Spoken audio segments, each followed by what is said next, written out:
एक रिलायंस है जो बुल्स के लिए फाइट कर रहा है, लेकिन रिलायंस भी थोड़ा ऊपरी लेवल से हल्का हुआ, लेकिन फिर भी अब वापस कोशिश कर रहा है उन लेवल्स की तरफ बढ़ने की।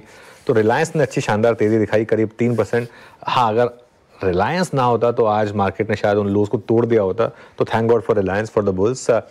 बाकी देखते हैं। बैंक निफ्टी में बहुत ज़बरदस्त प्रेशर है। सबसे इंपॉर्टेंट चीज़ है बैंक निफ्टी का प्रेशर, क्योंकि इसी इंडेक्स ने सबसे ज़्यादा आज फिर डराया मार्केट को। और लगातार इस प्लेटफॉर्म पर बात हुई है कि बैंक निफ्टी में किसी भी दिन को ट्रेंड ना समझें आप, क्योंकि bank Nifty completely dominated by जो बिग प्लेयर्स। मिड कैप और ठीक ठाक हैं। एक्सिस से गिरावट की शुरुआत जरूर हुई, लेकिन अब बैंकों को डर है कि कहीं ये दूसरे बैंकों में तो पर्कुलेट नहीं करेगी।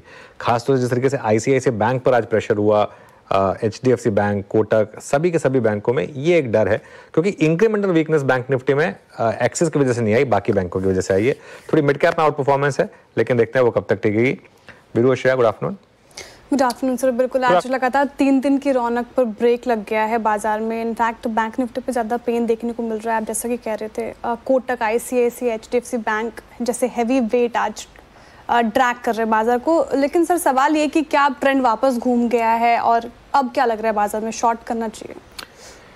बहुत सही सवाल है। देखिए, इसका जवाब अभी नहीं है मेरे पास, लेकिन मैं इसका एक आपको, जैसे कहते हैं ना, प्रोग्रामिंग करते हैं तो एक व्हाट इफ एनालिसिस करते हैं, उसमें जवाब देता हूँ। 23,050 से लेके 23,150 का जोन क्या है? ये बेसिकली जो हमने अभी रिसेंट लोज लगाए थे, ये वो जोन है। 23,050, 23,135 और 23,152 के करीब ये जोन है बेसिकली। तो इन्हें बचाना बेसिकली ज़रूरी है। अगर ये बचेंगे तो मेरे ख्याल से एक आप कह सकते हैं कि चलिए ठीक है, फिर मार्केट ने एक बुलेट को डॉज किया। एक चीज़ आप समझिए कि बड़ा ट्रेंड क्या था। हमने बार बार बात की थी कि बड़ा ट्रेंड इस समय डाउन साइड का है, ये छोटा ट्रेंड है। श्रेया, ये बात हुई थी कि छोटा ट्रेंड या तो 10 डेमा पे रुकेगा या 20 डेमा पे रुकेगा, लेकिन अगर रुका तो वहां से मार्केट वापस प्रीवियस ट्रेंड की तरफ आएगा। तो बड़ा ट्रेंड हमेशा छोटे ट्रेंड को पीछे छोड़ के आगे बढ़ेगा। ये मेरा एक व्यू रहा है कि ये मार्केट ना सिर्फ इन लोज को तोड़ेगा, बल्कि और भी आगे के लोज बनाएगा। वो इसी स्विंग में करे या इस बार बचा ले फिर आगे करे, ये बात की बात है। बड़ा ट्रेंड मार्केट का नीचे का है, गिरावट का है। और अगर 23,050 टूटा तो 22,000 का भी रास्ता खुलेगा। लेकिन क्योंकि आपका सवाल ये था कि क्या बड़ा ट्रेंड क्या ट्रेंड वापस घूम गया और कोई शॉर्ट कप करके पैसा बनेगा?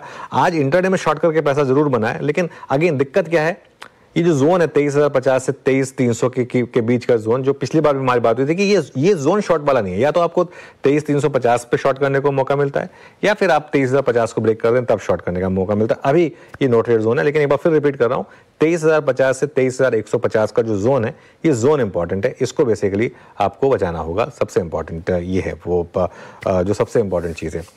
अब